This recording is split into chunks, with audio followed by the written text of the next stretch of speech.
सुप्रभात बच्चों। आज मैं शिवेंद्र यादव, प्रशिक्षित स्नातक शिक्षक हिंदी भाषा, केंद्रीय विद्यालय क्रमांक 2, ईटानगर, अरुणाचल प्रदेश, आज की इस कक्षा में आप सभी का तहे दिल से पुनः स्वागत करता हूं।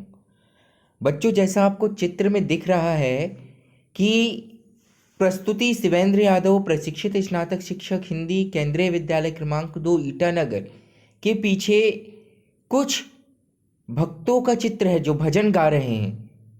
तो मैं ये बताना चाहूँगा कि आपकी पाठ्य पुस्तक क्षितिज भाग 2 का अगला पार्ट जो है वो एक ऐसे ही भगत के जीवन के ऊपर है। साधारणतः हम संत या भगत ऐसे इंसान को कहते हैं जो घर बार छोड़ के साधु बन जाता है, भगवान की भक्ति करता है। लेकिन ये भक्त ऐसे हैं जो घर में अपने बेटे और बहू के साथ रहते हैं और खेती भी करते हैं, लेकिन इन सब के बाद भी वो किस में लिप्त रहते हैं? हरि भजन में, कबीर के दोहे गाते हैं। तो चलिए हम इस पाठ को आगे देखते हैं, पढ़ते हैं, समझते हैं। इस पाठ का नाम है बच्चों बाल गोविंद भगत। क्या नाम है? बाल गोविंद भगत। और इस पाठ के रचनाकार हैं राम वृक्ष बेनीपुरी। बच्चों, जिस तरह से संस्मरण में महादेवी वर्मा का नाम सबसे आगे आता है, उसी तरह रेखा चित्र में राम वृक्ष बेनीपुरी जी का नाम सबसे ऊपर लिया जाता है। राम वृक्ष बेनीपुरी का जन्म बिहार के मुजफ्फरपुर जिले के बेनीपुर गांव में 1899 में हुआ था। कब हुआ था? 1899। ये दिख रहा है आपको। और मुजफ्फरपुर किस चीज़ के लिए फेमस है, प्रसिद्ध है? बताइए, सोचिए। लीची के लिए। किसके लिए? लीची के लिए। माता पिता का निधन बचपन में हो जाने के कारण जीवन का आरंभिक वर्ष कठिनाइयों और संघर्षों में बीता। 10वीं तक की शिक्षा प्राप्त करने के बाद वे सन 1920 में राष्ट्रीय स्वाधीनता आंदोलन में सक्रिय रूप से जुड़ गए। कई बार जेल भी गए देश को आज़ाद कराने के लिए, अंग्रेजों से लड़ते लड़ते। बच्चों, उनकी मृत्यु 1968 मतलब 1968 में हुई। 15 वर्ष की अवस्था में बेनीपुरी जी की रचनाएं पत्र पत्रिकाओं में भी छपने लगी। सोचिए, एक छोटी सी उम्र में 15 वर्ष मतलब वो आपकी उम्र के होंगे, लगभग आपकी उम्र के। आप भी 14-15 वर्ष के हो, आप सब हो ना? तो वो भी आपकी ही उम्र के रहे होंगे।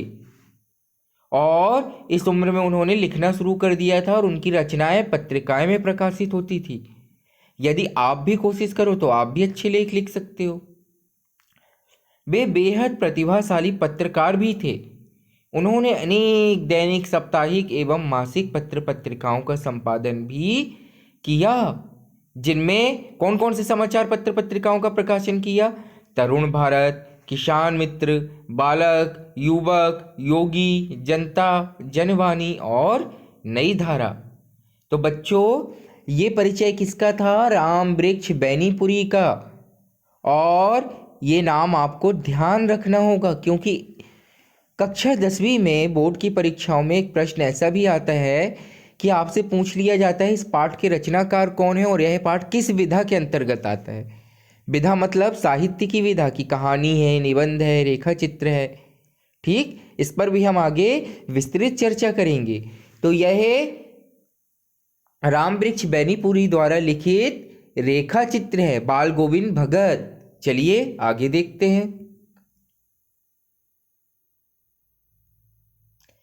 अब मैंने बताया राम वृक्ष बेनीपुरी ने रेखा चित्र लिखा है।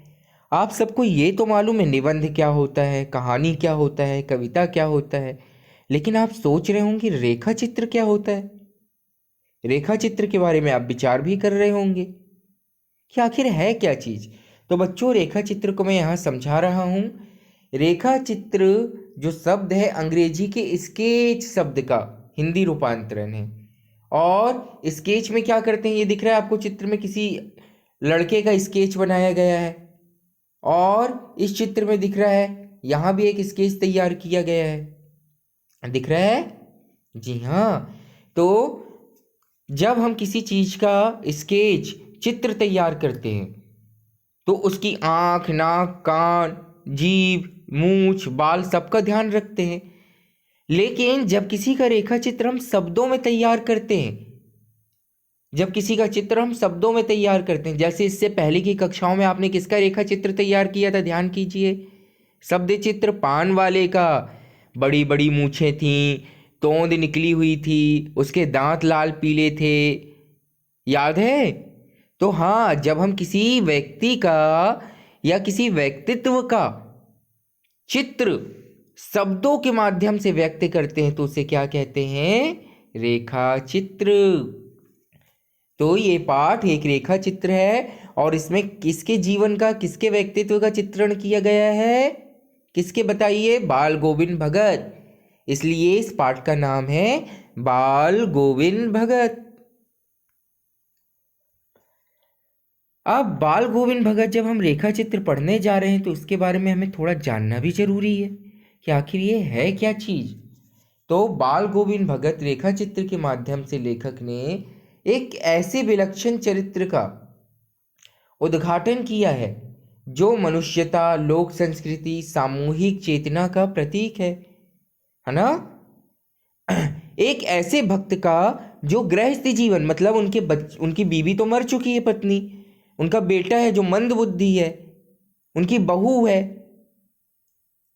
सब है, लेकिन वो क्या है, फिर भी साधु जैसे रहते हैं, साधुओं की संगत करते हैं, कबीर का भजन गाते हैं।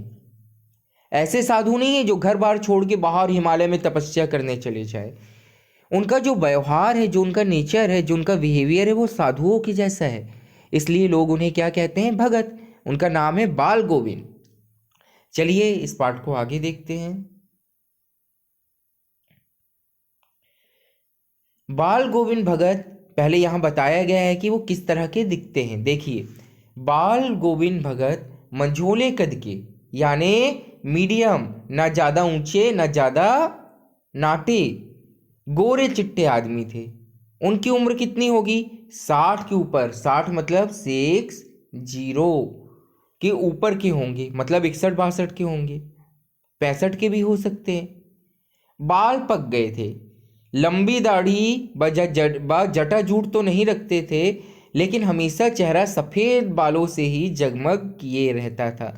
मतलब उनकी दाढ़ी ज़्यादा लंबी नहीं थी, लेकिन जैसे साधुओं की होती है, लेकिन जो उनकी दाढ़ी में हल्के हल्के बाल हमेशा रहते थे, सफ़ेद बाल। कपड़े बिल्कुल कम पहनते थे, कमर में एक लंगोटी मात्र, जैसा चित्र में दिख रहा है आपको ऊपर। सिर पे कबीर पंथियों की सी कनपटी टोपी। जब जाड़ा आता तो एक कमली, कमली मतलब कंबल, क्या? कमली मतलब कंबल ऊपर से ओढ़ लेते।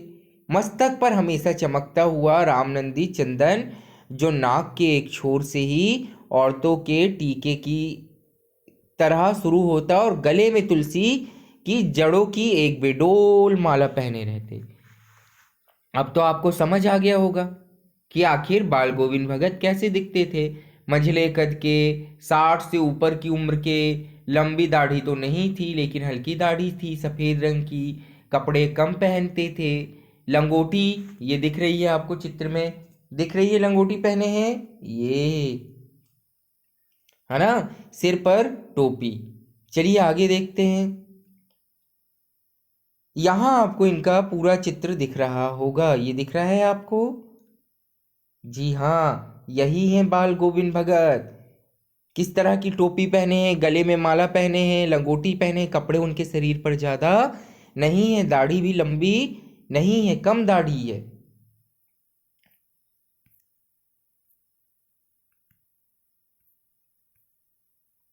बाल वो गोविंद भगत कबीर के अगाध भक्त थे।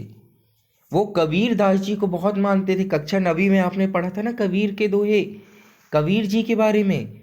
कबीर दास जी सामाजिक बुराइयों से दूर रहते थे। उनका मानना था ईश्वर तो घट घट में है, हर जगह है, हमें चीज़ों को इकट्ठा नहीं करना है, ज़रूरतमंदों को देकर उनकी मदद करना है। ऐसी बहुत सारी शिक्षाएं कबीर देते थे। तो बाल गोविंद भगत जी किसके अनुयायी थे? कबीर जी के। वे कबीर को अपना गुरु मानते थे, साहब मानते थे। चित्र में आपको कबीरदास जी दिख रहे हैं, ये देखिए, ये कौन है? कबीर साहब। उनके प्रति भगत जी की श्रद्धा निम्न रूपों में प्रकट हुई। यानी अब कैसे लेखक कैसे कह सकता है कि कबीरदास जी को वो खूब मानते थे? कुछ कारण होंगे। जैसे भगत जी अपने सिर पर कबीर दास जी की तरह टोपी पहनते थे जो कनपटी तक जाती थी।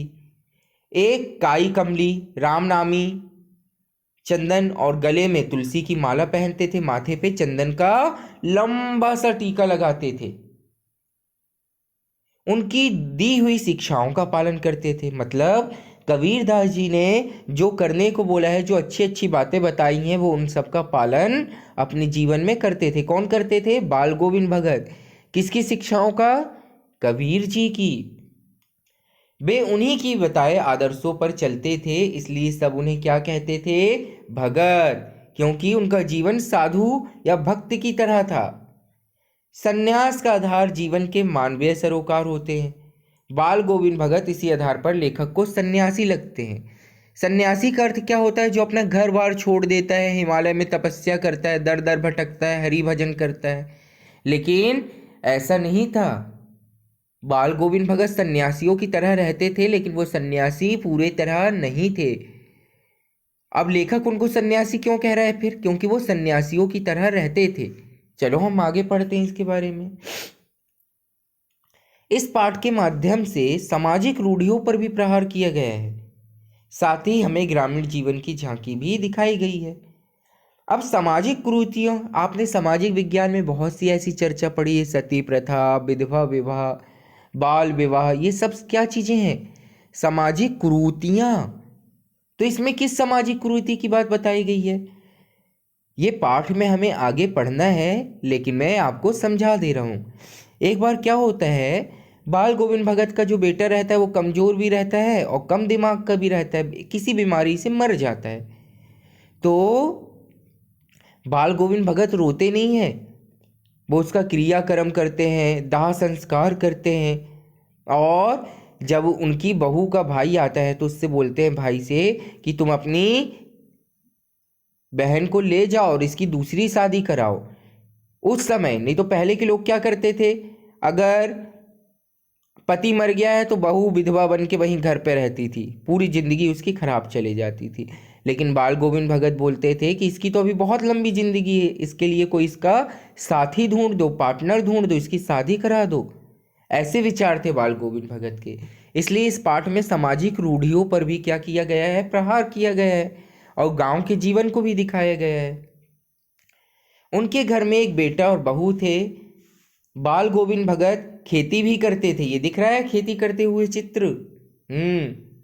झूठ छल प्रपंच से वे दूर, कोसों दूर रहते थे। उनके जीवन में झूठ और फालतू बातों का कोई महत्व नहीं था।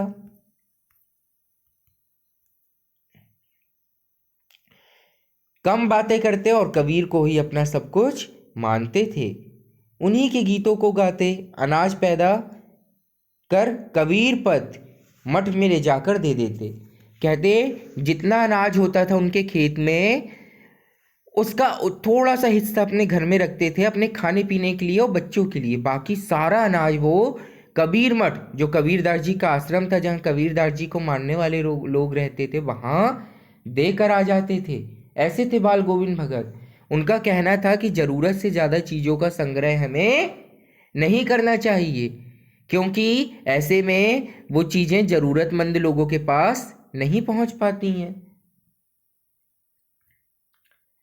उनका गायन सुनने के लिए, वो जब कबीर के पद गाते थे तो जब वो गाते थे तो गांव के सभी लोग इकट्ठा हो जाते थे। ये चित्र में आपको दिख रहा है, वो गीत गा रहे हैं और आसपास ये सभी लोग इकट्ठे हो गए हैं। धान की रोपनी के समय में उनके गीत सुनकर बच्चे झूमने लगते थे। जहाँ वे रहते थे आसपास धान मतलब चावल के खेत थे, और जो चावल की रोपनी करते थे, लगाते थे, वहाँ चाहे बच्चे हों, बड़े हों, बूढ़े हों, औरतें हों, सब उनके गीत सुनते सुनते झूमने लगते थे, गीत गाने लगते थे, उनके गीत में खुश हो जाते थे। मन ही मन उनके गीत को सभी गुनगुनाने लगते थे। उनके गीत इतने मधुर थे, अच्छे थे। कार्तिक भादो सर्दी गर्मी, हर मौसम में, कोई भी मौसम हो, चाहे कड़कती ठंड हो, तेज बारिश हो, तेज गर्मी हो, हर मौसम में बाल गोविंद भगत सभी को अपने गायन से शीतल करते। मतलब सुबह उठ जाते और उनका डेली का काम था, दैनिक कार्य। क्या कार्य था? कबीर के पद गाना। हर रोज वो कबीर के पद गाया करते थे। भगत जी के एकमात्र पुत्र की मृत्यु हो गई थी, तो उन्होंने अपने पुत्र की लाश को जमीन में चादर बिछा के रखी और क्या किया? वह अपनी पुत्र की मृत्यु पर रोए नहीं, मोह में पड़कर शोकाकुल नहीं हुए, बल्कि क्या किए? उनका पुत्र सारी संसारिक बंधनों से मुक्त हो गया, ऐसा मानकर कबीर के पद गाने लगे। और क्या बोलते हैं? हे ईश्वर, अब मेरा पुत्र आपके पास आ गया है, आप संभालो।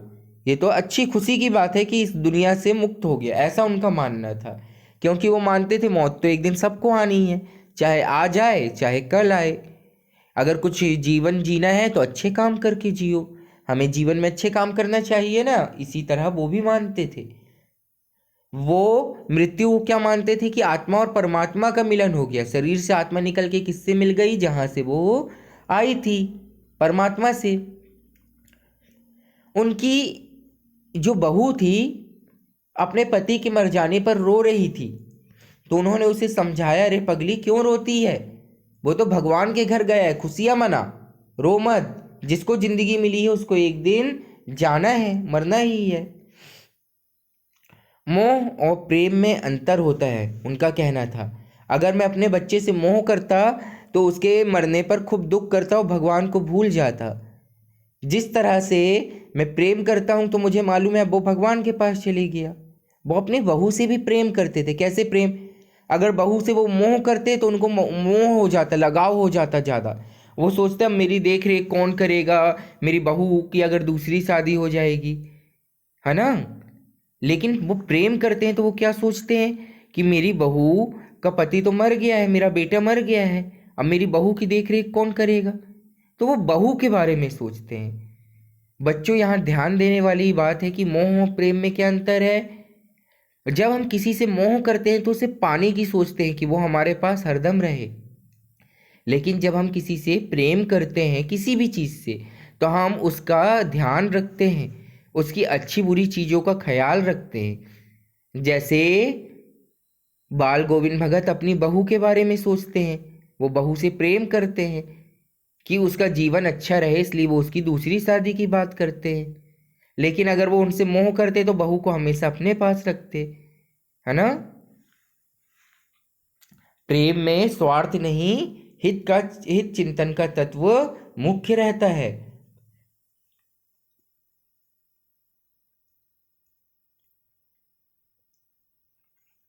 बाल गोविंद भगत कबीर की शिक्षाओं का पालन करते हैं, वे उन्हीं की बताए आदर्शों पर चलते हैं, इसलिए लोग उन्हें भगत कहते थे। जब वे अपने बहू के भाई से मिलते हैं तो वो क्या कहते हैं? उसके दूसरे विवाह के लिए उसे कहते हैं। यदि वे अपनी पुत्र वधू को अपने सुख के लिए अपने पास रख लेते तो यह उनका मोह होता। लेकिन वो उसके भविष्य के बारे में सोचकर उसकी दूसरी शादी की बात करते हैं ताकि वो हमेशा सुखी रहे। सबसे बड़ी चीज देखिए, हमारे समाज में यदि कोई मर जाता है तो अग्नि कौन देता है? हिंदू धर्म में पुत्र देता है, पिता देता है या कोई पुरुष देता है। लेकिन वो अपने बेटे को अग्नि किससे दिलवाते हैं? ये चित्र में दिख रहा है आपको, किससे दिलवाते हैं? अपनी पतोहू द्वारा अपने बेटे को मुखाग्नि दिलाते हैं, यानी अपनी बहू के द्वारा। इस प्रकार वे विधवा विवाह के भी समर्थक हैं और नारी शिक्षा, नारी उन्नयन के भी समर्थक हैं। बाल गोविंद भगत प्रतिवर्ष गंगा नदी में स्नान के लिए जाते थे, साल में, हर साल। अब वो भाई सामाजिक कुरीति को नहीं मानते थे। तो ऐसा क्यों था कि गंगा में स्नान करके क्या पाप धुल जाएंगे इसलिए जाते थे? नहीं, वो गंगा स्नान के लिए इसलिए जाते थे कि उनका मानना था गंगा स्नान के लिए अच्छे अच्छे संत लोग, ज्ञानी लोग, साधु लोग आते हैं, और जब मैं गंगा स्नान के लिए जाऊंगा तो उनसे मेरी क्या होगी? मुलाकात होगी, भेंट होगी। तो मैं उनसे अच्छी अच्छी बातें सीखूंगा, ज्ञान की बातें, संसार की बातें। गंगा स्नान के लिए जाने के पीछे स्नान करना उनका मुख्य उद्देश्य नहीं था। वास्तव में वे ऐसे अवसरों पर साधु संतों की संगत पाना चाहते थे। अब बच्चों अंत में आ रहे हैं। बाल गोविंद भगत की मौत उन्हीं के अनुरूप हुई। वह हर वर्ष गंगा स्नान करने जाते। स्नान पर उतनी आस्था नहीं रखते जितना संत समागम। जैसा मैंने पहले बताया, वो इसलिए जाते थे कि वहाँ अच्छे अच्छे ज्ञानी लोगों से मिल सकें, और पैदल ही जाते थे। 30 कोस, सोचिए 30 कोस पर गंगा थी। साधु को सवल लेने का क्या हक? घर से खाकर चलते और रास्ते भर भूखे ही गंगा पहुंच जाते और वापस आकर लौट कर ही खाते। रास्ते भर खंजड़ी बजाते। खंजड़ी क्या होती है? एक तरह की ध्वनि पैदा करने वाली खंजड़ी। आप चित्र में आगे देखेंगे वो अपने हाथों में खंजड़ी पकड़े हैं। गाते, जहां प्यास लगती पानी पी लेते। 4-5 दिन आने जाने में लगते, किंतु इस लंबे उपवास में भी वह मस्ती और बुढ़ापा आ जाने पर भी थकते नहीं। इस बार लौटे, जब इस बार गंगा स्नान कर, वो तो अभी मैं बता रहा था हर साल गए जाते थे, लेकिन जब इस बार गए आखिरी बार और लौटे तो उनकी तबीयत कुछ ठीक नहीं थी। वो सुस्त सुस्त रहने लगे। खाने पीने के बाद भी तबीयत नहीं सुधरी। थोड़ा थोड़ा सा उनको बुखार आने लगा, लेकिन अपनी जिद के आगे वो व्रत करना नहीं छोड़े। सुबह उठ के भजन करना नहीं छोड़े। एक दिन संध्या यानी शाम के समय उन्होंने गीत गाए, कबीर के पद गाए, और गीत गाते गाते उनकी आवाज बैठने लगी। अब गले से आवाज उतनी अच्छी नहीं निकल रही थी। सुबह लोगों ने उनके गीत गाने की आवाज नहीं सुनी। लोगों को संदेह हुआ कि आखिर क्या हुआ है। बाल गोविंद भगत तो हर रोज गीत गाते हैं, आज क्या हो गया? ज्यादा बीमार हैं क्या?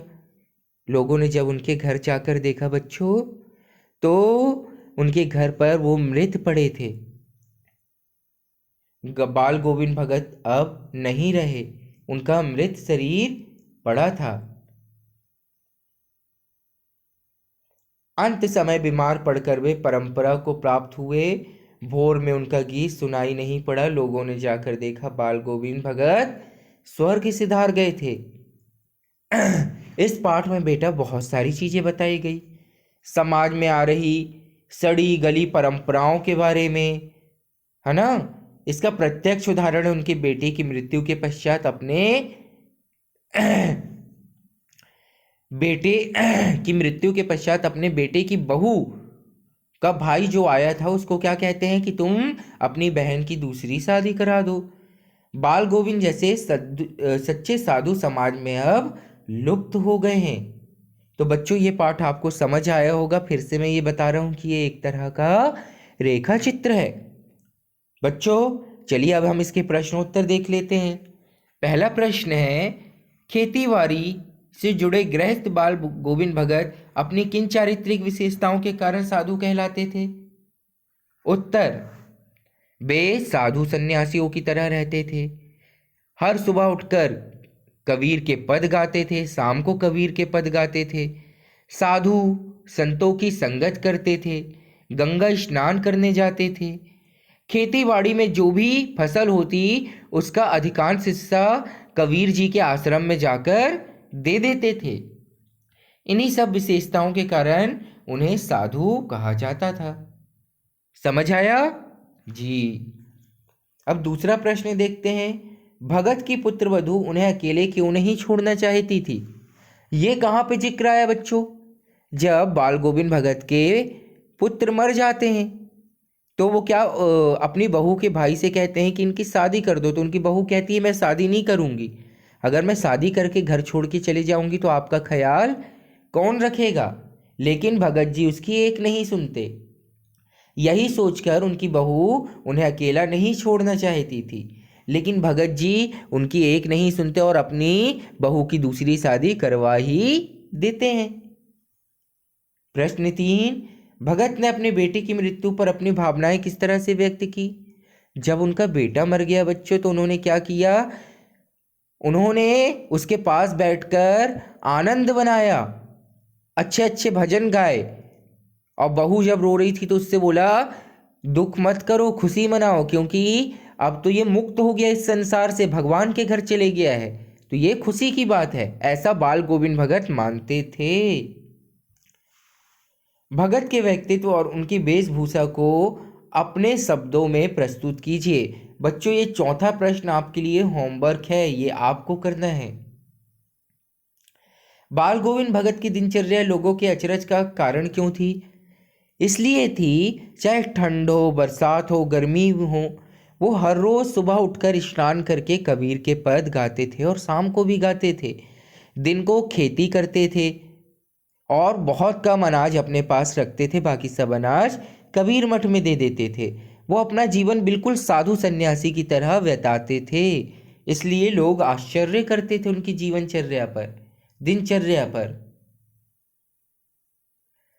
प्रश्न 6, पाठ के आधार पर बाल गोविंद भगत के मधुर गायन, मधुर गीत की क्या विशेषताएं हैं?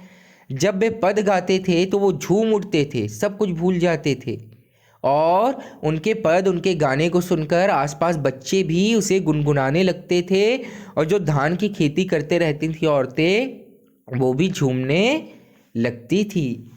तो बच्चों, आज हमने ये पाठ पढ़ा और मुझे विश्वास है आपने इस पाठ को अच्छे से समझा होगा। आज हम इस पाठ को यहीं समाप्त करते हैं।